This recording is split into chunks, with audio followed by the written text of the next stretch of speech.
Shalom, Jemaat GTCC yang terkasih dalam Tuhan Yesus Kristus. Kita kembali beribadah pada hari Minggu yang indah ini.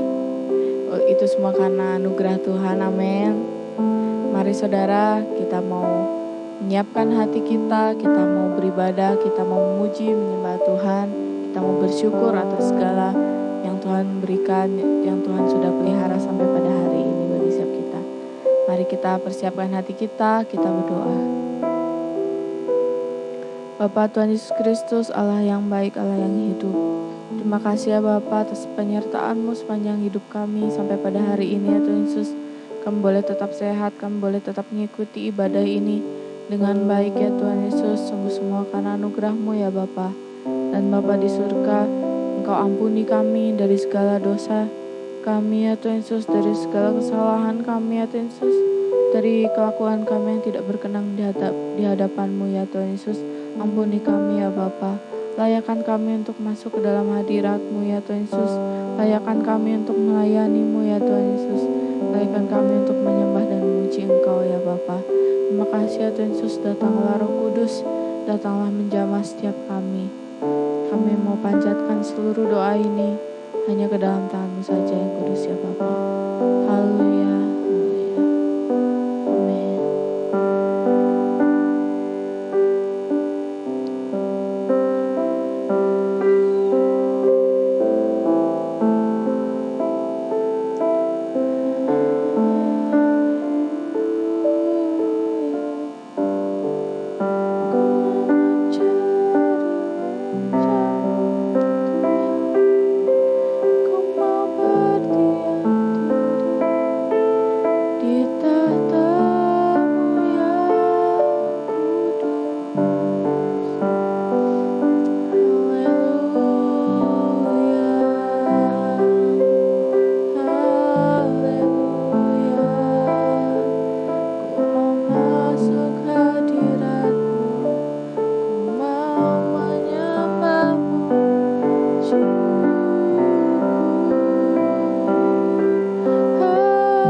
Salam, jemaat yang dikasihi Tuhan.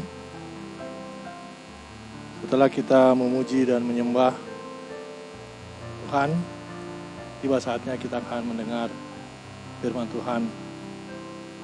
Selamat hari Minggu, selamat beribadah, dan mari kita salam satu dengan yang lain. Dan kita katakan, hidupmu dikasihi Kristus Yesus. Mari kita berdoa. Tuhan Bapa yang baik, sebelum kami mau mendengar firman-Mu ya Bapa, urapi kami, urapi umat-Mu yang ikut beribadah pada saat ini. Biarlah kuasa Roh-Mu yang kudus menguasai kami. Buka hati dan pikiran kami Tuhan, sehingga kami dapat mengerti akan isi hati-Mu ya Bapa. Hamba-Mu ini yang Kau pakai sebagai saluran berkat, biarlah ya Tuhan, Kau mampukan aku ya Tuhan, yang tidak punya kemampuan apa-apa, untuk dapat memberitakan isi hati-Mu. Engkau-lah yang berbicara Tuhan, pakai hamba-Mu untuk kemuliaan-Mu. Di dalam nama Tuhan Yesus, kita yang siap mendengarkan firman Tuhan, sama-sama katakan, amin. Bapak Ibu yang dikasihi Tuhan, tema bulan ini adalah hidup yang bermakna. Berbicara mengenai hidup yang bermakna untuk masa-masa yang sulit seperti saat ini, bukan hal yang mudah. Kondisi COVID maupun krisis ekonomi, banyaknya PHK, dan hal-hal yang sulit saat ini membuat kita seolah-olah dalam kondisi yang mau berbuat baik atau mau melakukan hal-hal yang bermakna itu sangat-sangat berat dan sulit. Tetapi saya sebagai hamba Tuhan mau mengatakan bahwa keadaan boleh sulit, kondisi boleh tidak menentu, tetapi kita sebagai anak-anak Tuhan tidak boleh khawatir atau ketakutan yang berkelebihan. Karena kita percaya bahwa Tuhan kita adalah Tuhan yang penuh dengan kuasa. Dia yang dapat memampukan kita untuk berjalan dalam kondisi apapun juga. Amin. Ada beberapa hal yang saya mau bagikan tentang hidup yang bermakna.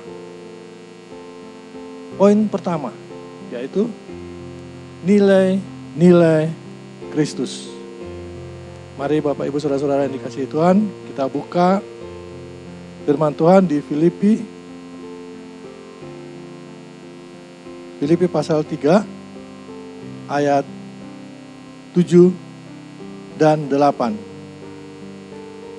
Tetapi apa yang dahulu merupakan keuntungan bagiku, sekarang kuanggap rugi karena Kristus. Malahan segala sesuatu kuanggap rugi karena pengenalan akan Kristus Yesus, Tuhanku. Lebih mulia daripada semuanya. Oleh karena Dialah aku telah melepaskan semuanya itu dan menganggapnya sampah, supaya aku memperoleh Kristus.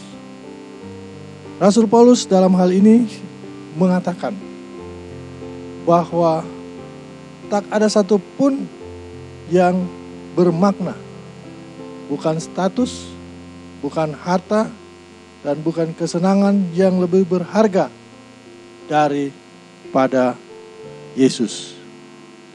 Kita butuh suatu definisi baru tentang apa itu sukses dan bermakna. Kesuksesan yang sejati, yang bermakna tidak didasarkan pada harta kekayaan, pada kondisi penampilan saudara, atau apa yang saudara selalu banggakan di dunia ini.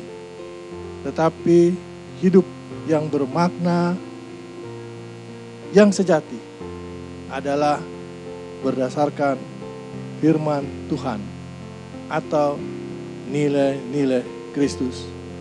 Dan itu mendatangkan upah yang tertinggi, yaitu menikmati kekekalan di surga. Amin. Poin kedua,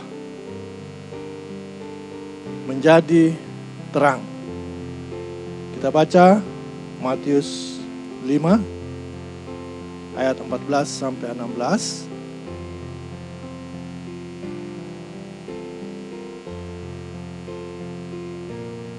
Kamu adalah terang dunia. Kota yang terletak di atas gunung tidak mungkin tersembunyi. Lagi pula orang tidak menyalakan pelita lalu meletakkannya di bawah gentang, melainkan di atas kaki dian, sehingga menerangi semua orang di dalam rumah itu. Demikianlah hendaknya terangmu bercahaya di depan orang, supaya mereka melihat perbuatanmu yang baik dan memuliakan Bapamu yang di sorga. Amin. Bapak Ibu yang dikasihi Tuhan, Tuhan Yesus mengajar kita dengan firman-Nya bahwa kita harus menjadi terang. Hidup kita akan bermakna jika kita menjadi terang bagi orang lain. Artinya, nilai-nilai Yesus Kristus kelihatan oleh banyak orang. Jadi dengan kata lain, kalau terang itu harus kelihatan. Dan kelihatan bukan saja oleh sekitar kita, bahkan kepada banyak orang. Baik keluarga, baik tetangga, bahkan orang-orang di bangsa ini. Bapak Ibu yang dikasihi Tuhan, jadi kegelapan akan sirna jika ada terang sekecil apapun. Terang itu akan mengalahkan kegelapan. Jadi seperti terang dalam firman Kita baca dalam Kisah Rasul 13 ayat 47.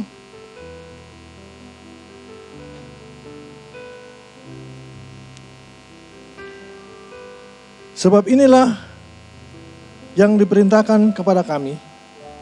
Aku telah menentukan engkau menjadi terang bagi bangsa-bangsa yang tidak mengenal Allah, supaya engkau membawa keselamatan sampai ke ujung bumi. Bapak Ibu yang dikasihi Tuhan, kita tahu bahwa bangsa-bangsa atau suku-suku yang ada di Indonesia ini masih banyak yang belum mengenal Yesus Kristus sebagai Tuhan dan Juru Selamat.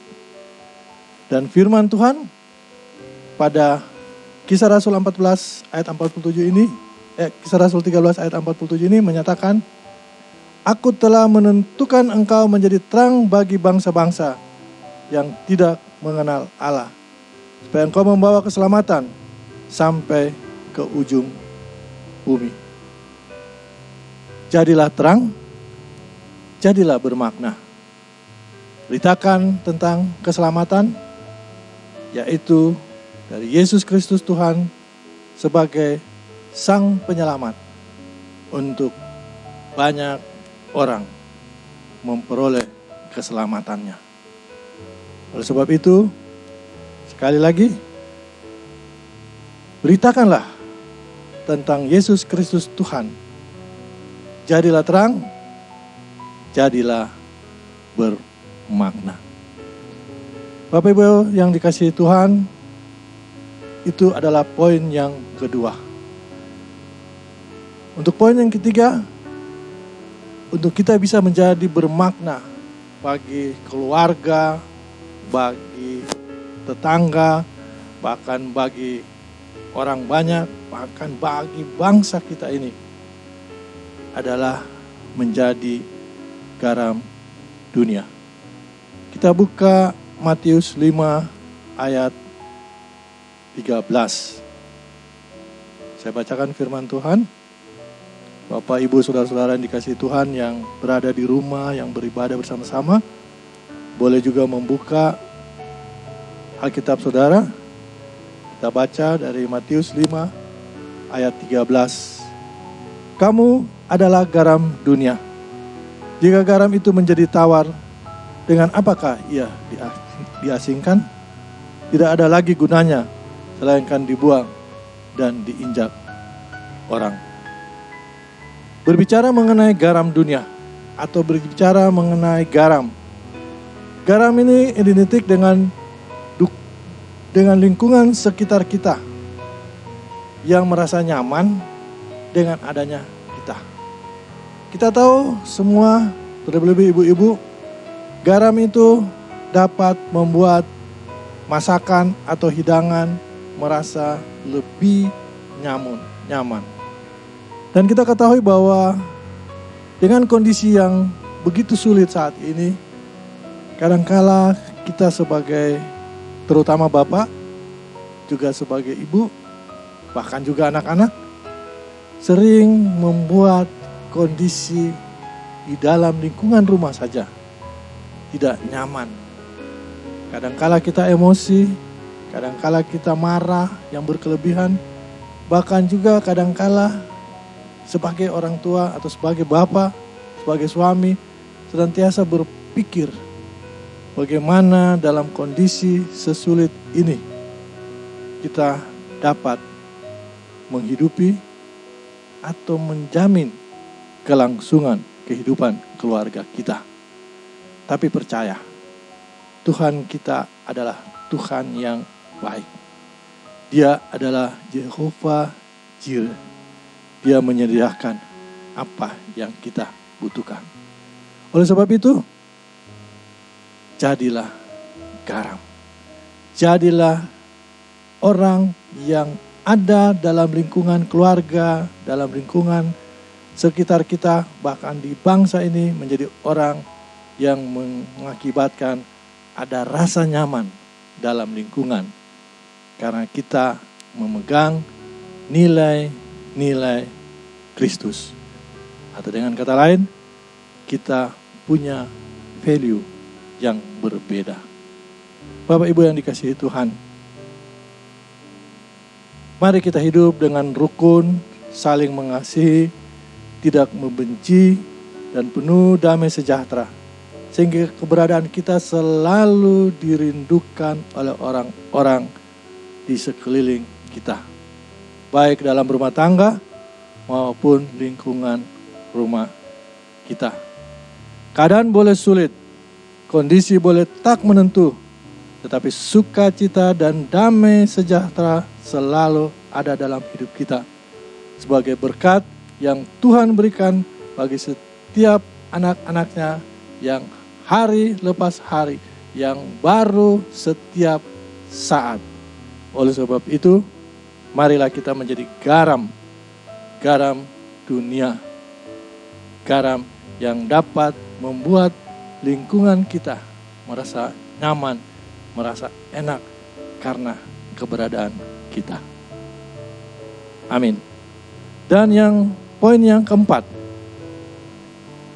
yaitu jangan menjadi batu sandungan. Kalau tadi kita lihat bagaimana kita harus hidup bermakna, sekarang apa yang kadangkala kita lakukan tanpa kita sadari, kita menjadi batu sandungan bagi orang banyak. Kita buka firman Tuhan di Roma 14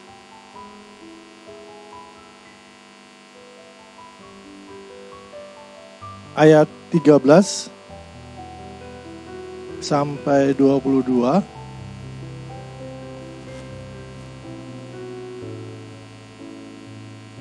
Di Roma 14 ayat 13 sampai 22, tapi saya akan membaca beberapa ayat saja. Bapak Ibu dan saudara-saudaraku yang dikasihi Tuhan, yang ikut beribadah bersama-sama, boleh membaca di rumah. Dan Pirkop atau judul dari firman ini adalah jangan memberi batu sandungan. Saya baca ayat 13. Karena itu, janganlah kita saling menghakimi lagi, tetapi lebih baik kamu menganut pandangan ini. Jangan kita membuat saudara kita jatuh untuk tersandung. Bapak Ibu saudara-saudaraku yang dikasihi Tuhan, marilah kita hidup dengan saling toleransi. Jika kita mau bermakna, hidup ini bermakna bagi kita, bagi keluarga, bahkan bagi Tuhan, marilah kita jangan menjadi batu sandungan.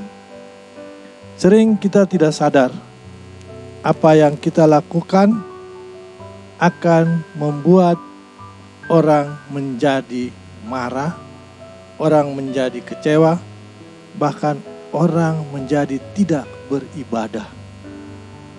Tapi pada saat ini, pada ibadah minggu ini, saya mau mengatakan kepada Bapak Ibu saudara-saudaraku yang dikasihi, janganlah kita menjadi batu sandungan.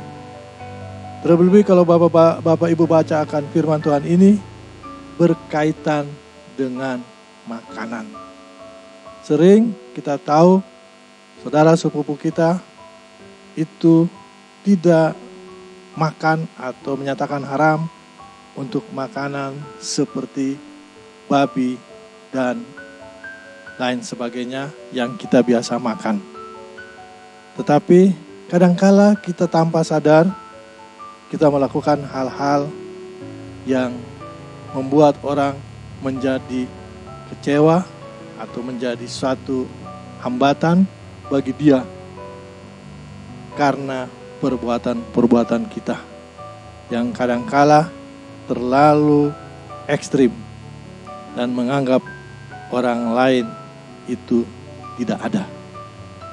Bapak Ibu yang dikasihi Tuhan, jika kita mau hidup bermakna, janganlah kita jadi batu sandungan sehingga banyak jiwa yang percaya dan diselamatkan. Dan poin yang terakhir adalah poin yang kelima, jangan menjadi ragi. Ragi itu baik, tetapi yang saya mau kabarkan hari ini adalah ragi yang berdampak negatif.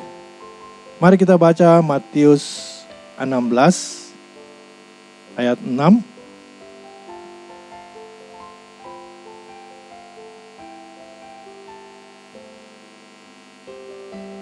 Yesus berkata kepada mereka, berjaga-jagalah dan waspadalah terhadap ragi orang Farisi dan Saduki. Saya percaya ibu-ibu tahu bahwa ragi adalah suatu zat atau suatu material yang dapat merubah sesuatu menjadi lebih baik atau lebih buruk.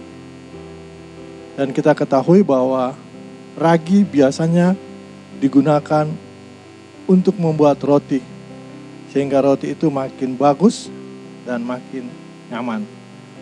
Tetapi pada firman Tuhan hari ini, Tuhan Yesus mengingatkan kepada murid-muridnya, berjaga-jagalah dan waspadalah terhadap ragi orang Farisi dan orang Saduki.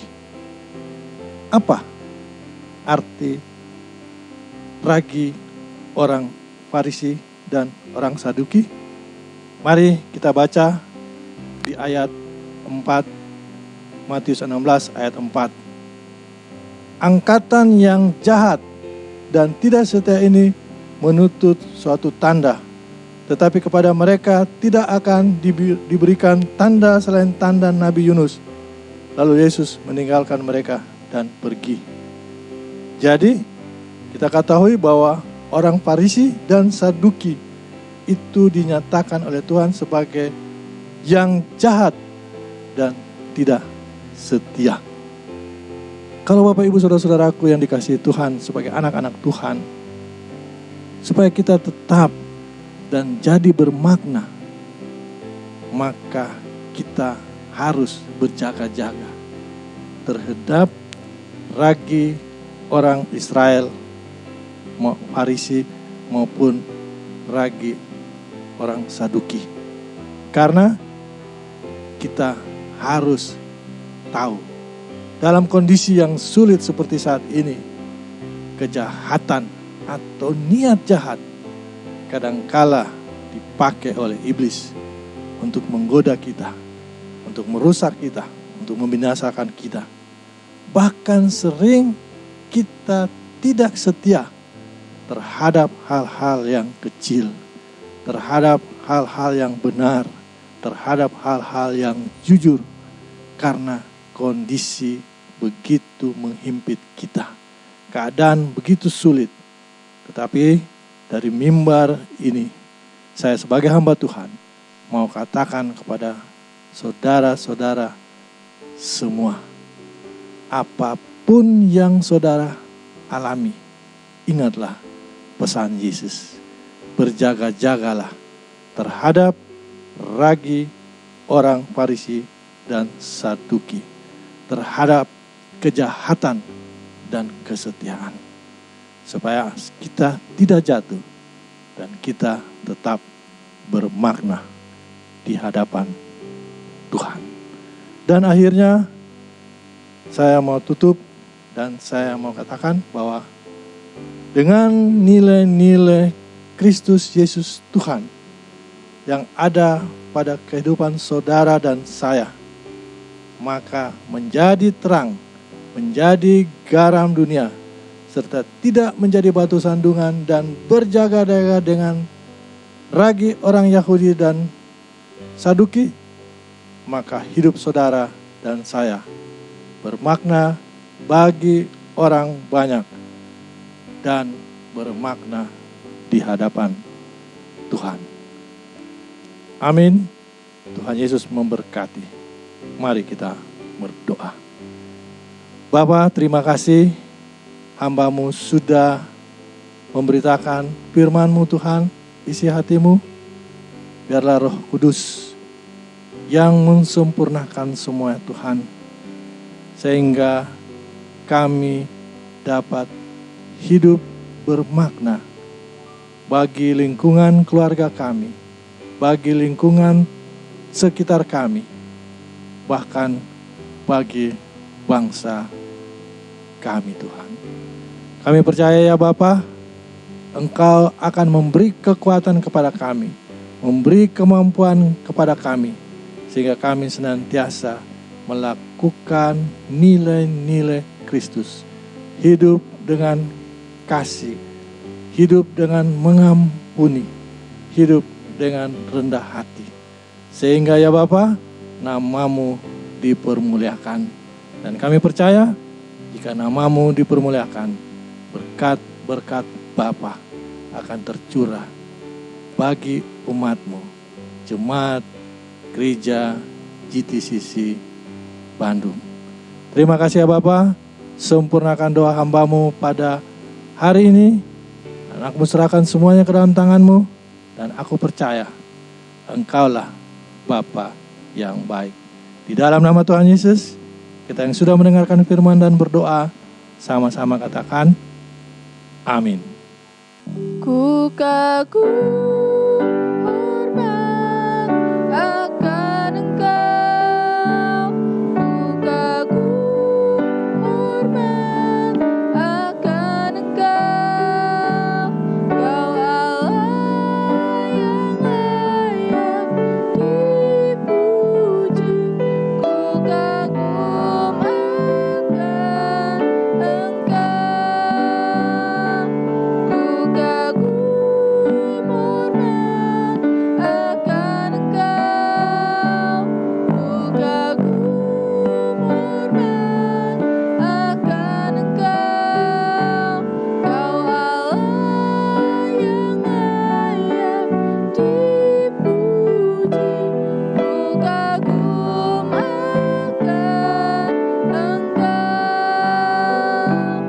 Kau Allah yang layak dipuji. Ku kagum akan Engkau, Kau Allah yang layak dipuji. Ku kagum akan Engkau, Kau Allah yang layak dipuji. Ku kagum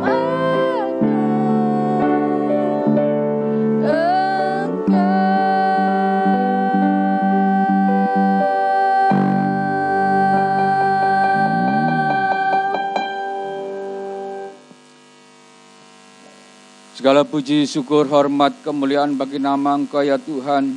Kami sudah memuji, kami sudah memuliakan nama Tuhan. Dan saatnya ya Tuhan, kami sudah mendengarkan firman-Mu yang begitu luar biasa, supaya hidup kami menjadi hidup yang bermakna, yang menyenangkan hati Tuhan. Oleh sebab itu Tuhan, kami bersyukur pada hari ini, biarlah kami pada saat ini ya Tuhan, kami akan menerima berkat daripada Engkau. Dan kami boleh mengangkat tangan kami menerima berkat daripada Engkau. Tuhan memberkati engkau dan melindungi engkau. Tuhan menyinari engkau dengan wajah-Nya dan memberi engkau kasih karunia. Tuhan menghadapkan wajah-Nya kepadamu dan memberi engkau damai sejahtera. Demikianlah seharusnya engkau beserta keluargamu meletakkan nama Tuhan di atas segalanya dan mengagungkan Tuhan Yesus. Maka Tuhan akan memberkati keluargamu, usahamu, pekerjaanmu, studimu, di dalam berkat Bapa, Putra, dan Roh Kudus. Yang percaya sama-sama kita katakan, amin. Tuhan Yesus memberkati.